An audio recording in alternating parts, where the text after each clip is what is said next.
Hi everybody, this is Dear Mama Sal and it's Friday.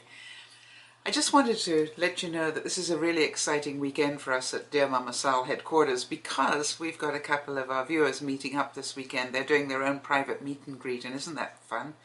I'm so excited about it. And the one is taking the other one. The one lives in a state where they allow raw milk and is visiting a viewer in another state where they don't allow raw milk, but this person is a health nut.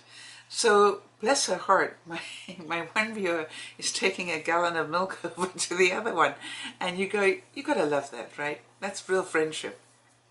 That's just, she's never tasted raw milk, and so they're making a plan to make it happen, and I just think that's wonderful. It's just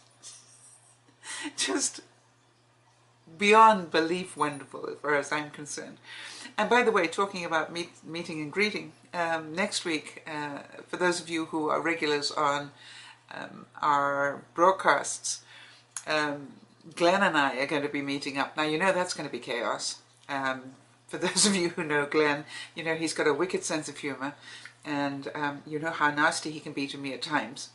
So you all know that this is definitely going to be one of those meals where I'm certain we're going to laugh a great deal and probably talk a great deal about sports.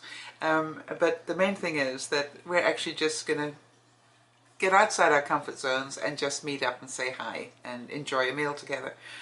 And of course, this is all just because we're doing the Dear Mama Sal thing. I think it's wonderful. I also found it really interesting this week that I was not sure when Benji and Judy were coming home.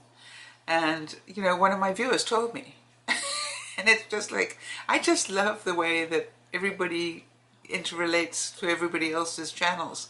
And I wasn't quite sure when they were coming home. And so one of my viewers told me when they're coming home because they'd already heard about it. So I just find it amusing, and I find it wonderful, and I find it so incredibly powerful. It's great. Now, the other thing is this.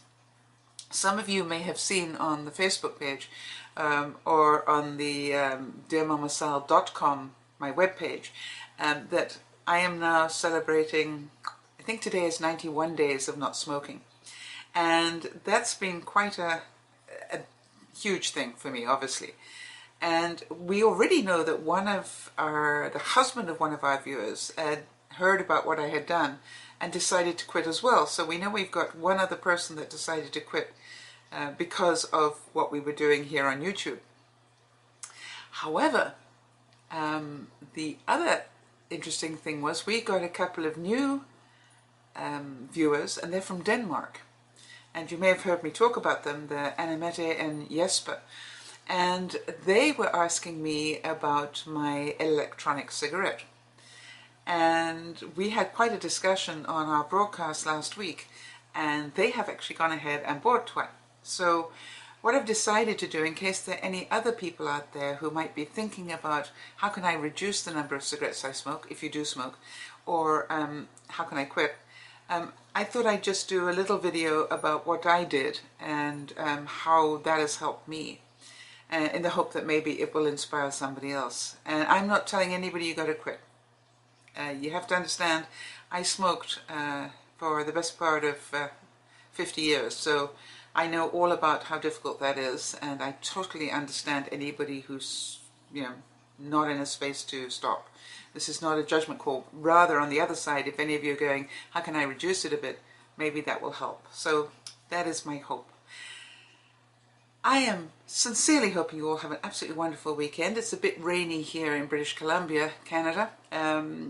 It was a beautiful couple of days, and then suddenly it's become overcast, rainy, and a little bit cold. So the good news is, though, that I am warm, have a roof over my head, and have lots of food and things to do. Which is always good if you're having a rainy weekend. So this is Dear Mama Sal, sending you all lots of hugs and kisses and lots of love. Bye-bye for now.